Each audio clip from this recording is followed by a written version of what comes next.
नमस्ते। रक्षाबंधन और रक्षाबंधन से जुड़ी कहानियां। पुराणों के अनुसार भगवान विष्णु ने वामन रूप धारण करके दैत्यराज बलि के यज्ञ में 3 पैर धरती मांगी। भगवान ने पहले पैर में पृथ्वी और दूसरे पैर में स्वर्गलोक नाप लिया। बलि ने तीसरा पैर अपने सिर पर रखने को कहा। वामन भगवान ने अपना पैर बलि के सिर पर रख दिया और बलि पाताल लोक में पहुंच गया। बलि की दानवीरता से प्रसन्न होकर भगवान ने उसे पाताल का स्वामी बना दिया और बलि से वरदान मांगने को कहा। बलि ने मांगा, हे प्रभु, आप सदैव मेरे महल में रहे। इससे प्रसन्न होकर भगवान विष्णु वचन से बंधे हुए पाताल लोक में बलि के महल के द्वारपाल बन गए। लक्ष्मी जी ने पाताल लोक जाकर बलि को राखी बांधकर अपना भाई बनाया और भगवान विष्णु को अपने वचन से मुक्त करने का अनुरोध किया। लक्ष्मी बहन बनने के रिश्ते से बलि ने भगवान विष्णु को अपने वचन से मुक्त कर दिया। उस दिन श्रावण मास की पूर्णिमा तिथि थी। बलि राजा के कारण यह त्योहार बलेव नाम से भी प्रसिद्ध है। जब श्री कृष्ण ने सुदर्शन चक्र से शिशुपाल का वध किया, तब श्री कृष्ण की तर्जनी उंगली में चोट आ गई। द्रौपदी ने उस समय अपनी साड़ी फाड़कर उनकी उंगली पर पट्टी बांध दी। यह श्रावण मास की पूर्णिमा का दिन था।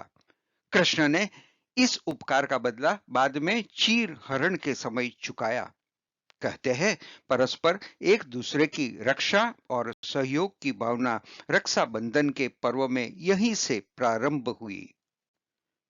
कहते हैं कि पांडवों को महाभारत का युद्ध जिताने में रक्षा सूत्र का बड़ा योगदान था।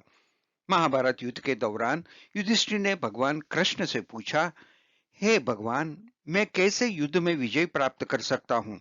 मुझे कोई उपाय बताए। तब कृष्ण ने कहा कि वह अपने सभी सैनिकों को रक्षा सूत्र बांधे। इससे उनकी विजय सुनिश्चित होगी। तब युधिष्ठिर ने ऐसा ही किया और विजयी हुए। यह घटना भी सावन महीने की पूर्णिमा तिथि पर ही घटित हुई थी। रोमन राजा सिकंदर ने भारत पर आक्रमण किया। भारत में झीलम नदी के पार वीर राजा पोरस का राज्य था, जिसे सिकंदर कब्जा करना चाहते थे। सिकंदर की पत्नी रोकसान ने पोरस को राखी बांधकर अपना मुंह बोला भाई बनाया और युद्ध के समय सिकंदर को न मारने का वचन लिया। पोरस ने युद्ध के दौरान हाथ में बंधी राखी और अपनी बहन को दिए हुए वचन का सम्मान करते हुए सिकंदर को जीवन दान दिया। ऐतिहासिक कथाओं के अनुसार गुजरात के शासक बहादुर शाह ने मेवाड़ पर आक्रमण किया। तब मेवाड़ की राजपूत महारानी कर्णावती ने मुगल बादशाह हुमायूं को राखी भेजकर रक्षा की याचना की। हुमायूं ने मुसलमान होते हुए भी राखी की लाज रखते हुए कर्णावती की मदद की और उनके राज्य की रक्षा की।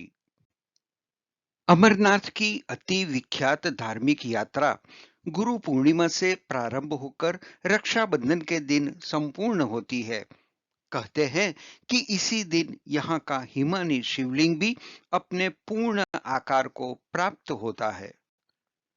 राजपूत जब लड़ाई पर जाते थे, तब महिलाएं उनको माथे पर कुमकुम तिलक लगाने के साथ साथ हाथ में रेशमी धागा भी बांधती थी, इस विश्वास के साथ कि यह धागा उन्हें विजयश्री के साथ वापस ले आएगा। अन्य संबंधों में गुरु शिष्य को रक्षा सूत्र बांधता है, तो शिष्य गुरु को। भारत में प्राचीन काल में जब विद्यार्थी अपनी शिक्षा पूर्ण करके गुरुकुल से विदा लेता था, तो वह आचार्य का आशीर्वाद प्राप्त करने के लिए उन्हें रक्षा सूत्र बांधता था, जबकि आचार्य अपने विद्यार्थियों को इस कामना के साथ रक्षा सूत्र बांधता था कि उसने जो ज्ञान प्राप्त किया है उसका समुचित ढंग से उपयोग करे और आचार्य की गरिमा की रक्षा करे। इसी परंपरा के अनुरूप आज भी किसी धार्मिक विधि में पुरोहित यजमान को रक्षा सूत्र बांधता है और यजमान पुरोहित को। इस प्रकार दोनों एक दूसरे के सम्मान की रक्षा करते हैं। कई जगह यह त्योहार नारियल पूर्णिमा या श्रावणी के नाम से विख्यात है।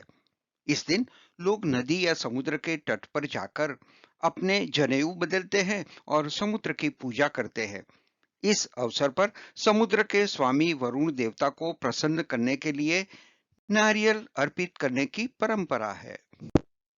पौराणिक कथाओं के अनुसार देवताओं और दानवों के युद्ध में जब देवता हार रहे थे, तब इंद्र की पत्नी शुचि ने रेशम का एक धागा मंत्रों की शक्ति से पवित्र करके रक्षा सूत्र बनाकर अपने पति के हाथ पर बांध दिया। संयोग से वह श्रावण पूर्णिमा का दिन था, जिसके फलस्वरूप इंद्र विजयी हुए। कहते हैं कि तब से ही पत्नियां अपने पति की कलाई पर युद्ध में उनकी जीत के लिए राखी बांधने लगी। ब्राह्मणों में रक्षा सूत्र बांधने की प्रथा यहीं से प्रारंभ हुई। रक्षाबंधन भाई बहन के रिश्ते का प्रसिद्ध त्योहार। धन्यवाद।